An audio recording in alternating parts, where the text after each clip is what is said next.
Pardon.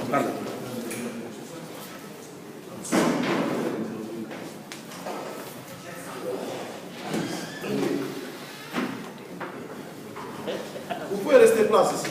Place.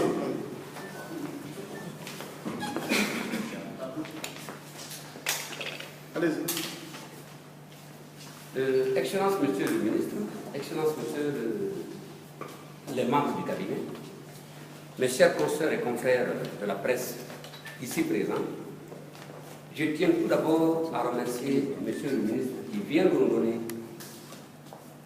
l'assurance de la disponibilité du gouvernement guinéen à faire de la Guinée un pays où il y a, comme il a si bien dit, l'éclosion de la presse plurielle, dans la paix et dans la quiétude, parce que nous avons nous aussi notre rôle à jouer.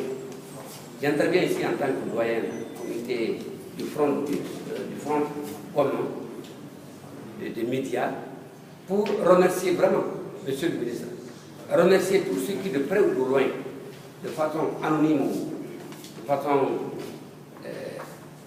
visuelle, intervenus pour la libération de notre confrère Diawara. Et leur demandons également de s'investir pour que M. Mandiang soit aussi dans le même statut que Diawara.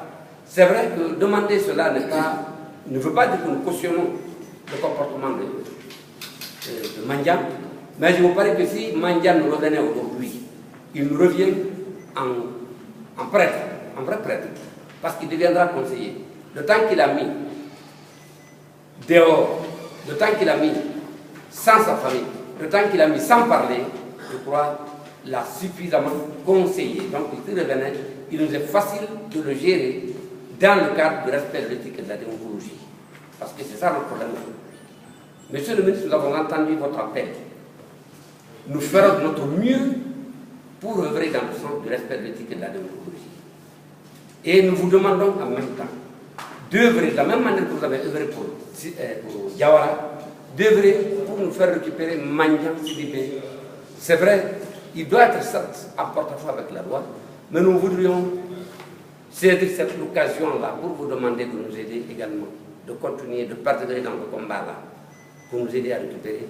Nous plaidons, nous ne tapons pas la poitrine, nous venons en plaidoyer. Et je suis certain que le professeur Akwa Condé, que nous avons connu auparavant des années 80, à compter des années 90 jusqu'à maintenant, nous le connaissons humble, nous le connaissons sensible.